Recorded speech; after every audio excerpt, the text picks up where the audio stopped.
Olá, meu nome é Ceci Matos. Falar da era pós-moderna é falar de nós mesmos, dos nossos costumes, das nossas ideologias, dos nossos valores, dos nossos conceitos. É falar de tudo que somos, que temos, que praticamos e que vivemos aqui e agora neste presente século. Somos o homem pós-moderno. Quanto a isso não temos nenhuma dúvida. Esta é a nossa era. Temos a mais desenvolvida ciência e a mais desenvolvida tecnologia a nosso favor. Temos todo o domínio sobre o espaço a ponto de fazermos cálculos. Sabemos tudo sobre a velocidade e a distância dos objetos espaciais, das galáxias e de tudo o mais. Através do Skype, não somente nos comunicamos, mas podemos ver quem está a quilômetros de distância de nós em tempo real. Isso para os nossos antepassados era uma coisa simplesmente inimaginável. Temos posse do acelerador de partículas, que é capaz de produzir simulações idênticas ao do surgimento do cosmos. Enfim, temos o mundo em nossas mãos. Mas, e quanto a ser? E quando paramos para pensar, e quando refletimos e perguntamos o que somos, ou quem somos, qual é a nossa resposta? Sim, porque até agora tudo que sabemos é que temos e temos. Então, isso é suficiente? Somos uma civilização altamente satisfeita ou ao menos satisfeita? Bom, as estatísticas nos dizem que não. Praticamos e padecemos tantos horrores que chegam a nos desnortear. Pois mesmo que eu não pratique horrores, mas eu padeço horrores. Seja de forma direta, isto é, na minha própria pessoa, ou de forma indireta, através das pessoas do meu convívio ou não. Portanto, horrores como violências, misérias e doenças dos séculos passados continuam sendo uma realidade no nosso presente, só que como um agravante. Temos tudo que os nossos antepassados não tiveram. Mas, onde é que eu estou querendo chegar com todas essas constatações? Bom, eu estou querendo chegar exatamente em nós, seres humanos.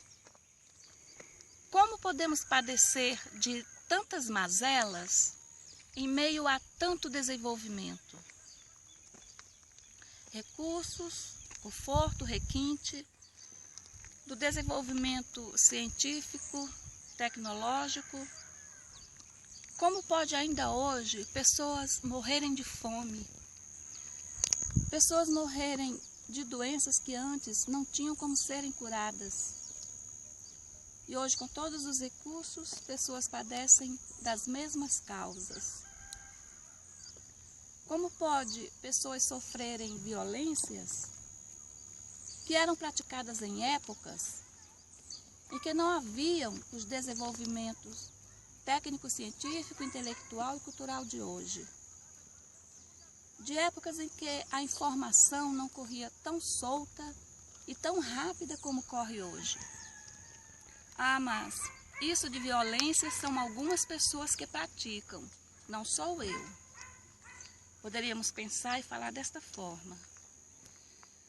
Mas não podemos esquecer de que estamos todos dentro do mesmo contexto, com acesso aos mesmos recursos, e que se temos os mesmos direitos, então temos também os mesmos deveres e vice-versa. Para nos ajudar a destrincharmos todas essas reflexões, eu vou falar de dois sujeitos muito legais, que estão sempre juntinhos, e sempre separados. Eles trabalham no mesmo lugar, servem ao mesmo Senhor, porém de formas completamente diferentes. Eles são polares, porém não são opostos, pois vivem uma complementaridade. Eu estou falando do self e do ego, conhecido de vocês também, certo? A maioria das pessoas não querem realmente a liberdade, pois liberdade envolve responsabilidade. E a maioria das pessoas sentem medo de responsabilidade. Esse é um pensamento de Freud. Será que é esse o nosso problema? Queremos usufruir de todos os recursos que esta era nos oferece, porém não queremos arcar com a responsabilidade que esses recursos nos imputam. Eu vou começar falando do senhor ego. Ego é um sujeito muito centrado, bastante resistente. Ele só tem duas preocupações: a sobrevivência e a perpetuação da espécie. Nada de adquirir conhecimentos, produzir sabedoria, nada de desenvolvimento humano, desenvolvimento espiritual, ação em prol da humanidade. Tudo isso para ele é uma enorme bobagem. Ele adora ser servido, ele estando bem, tudo está bem. Se tiver de fazer alguma coisa por alguém, é porque aí há algum interesse pessoal. De alguma forma, ele será compensado. Esse é o senhor ego. E quanto ao self? Self também gosta muito de prazeres. Só que o seu conceito de prazer é bem mais apurado. Ele é bem mais requintado. Se delicia com adquirir conhecimentos, produzir sabedoria, está sempre em desenvolvimento humano, desenvolvimento espiritual, ação em prol da humanidade. Ele é completamente altruísta, se sente bem quando os outros estão bem. E só se interessa pelo que é transcendente. Esse é o senhor self. Bom, mas afinal, quem são esses dois sujeitos?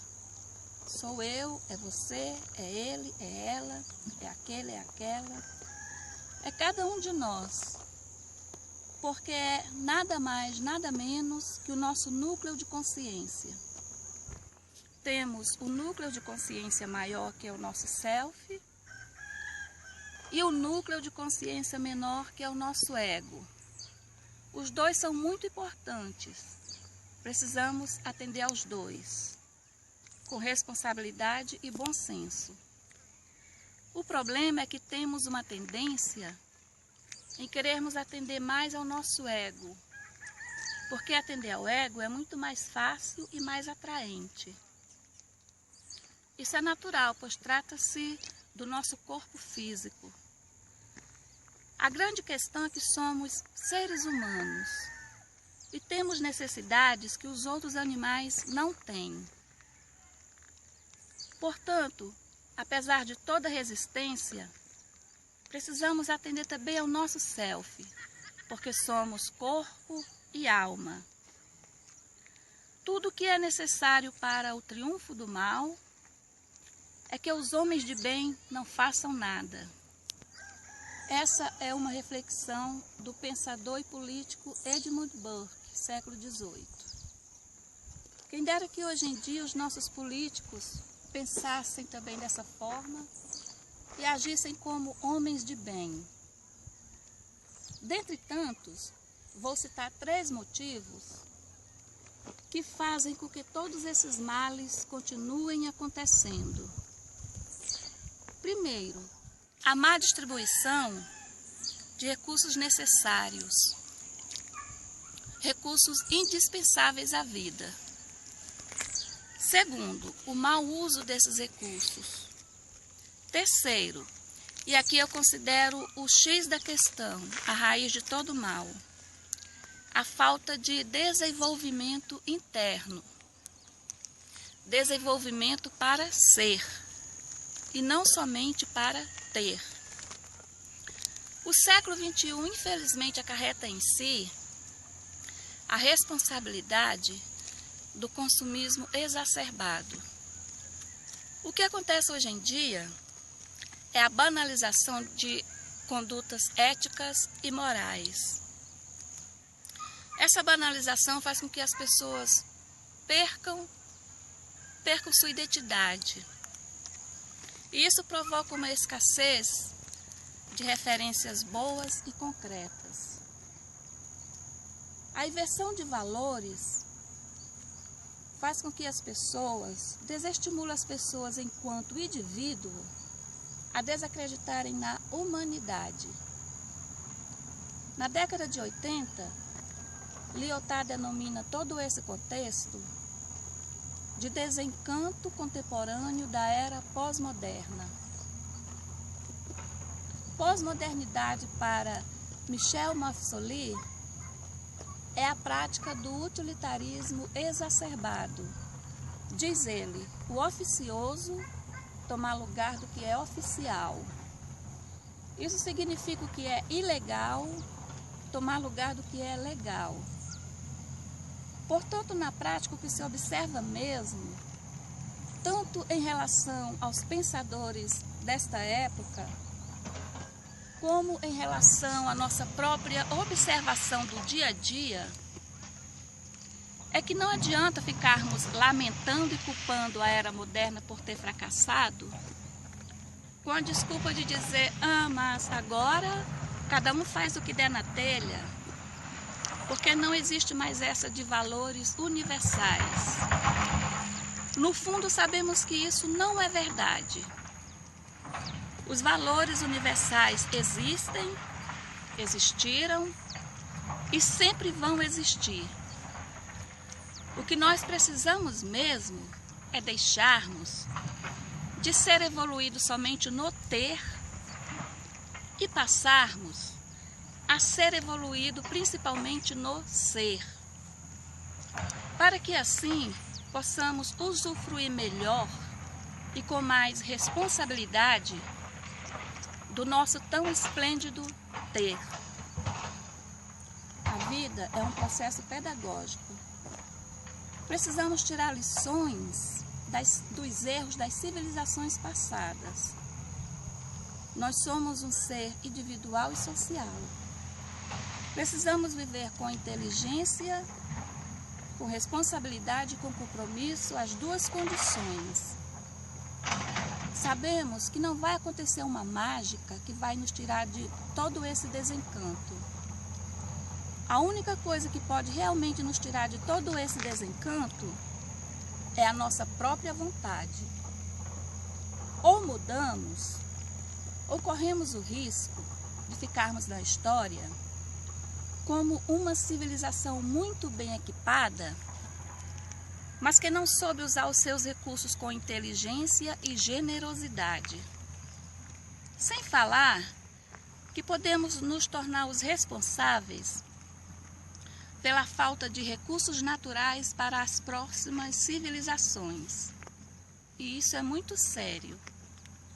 Não precisamos ser gênio, nem tampouco troglodita. Precisamos ser apenas o que somos, seres humanos. Muito obrigada a todos e até a próxima.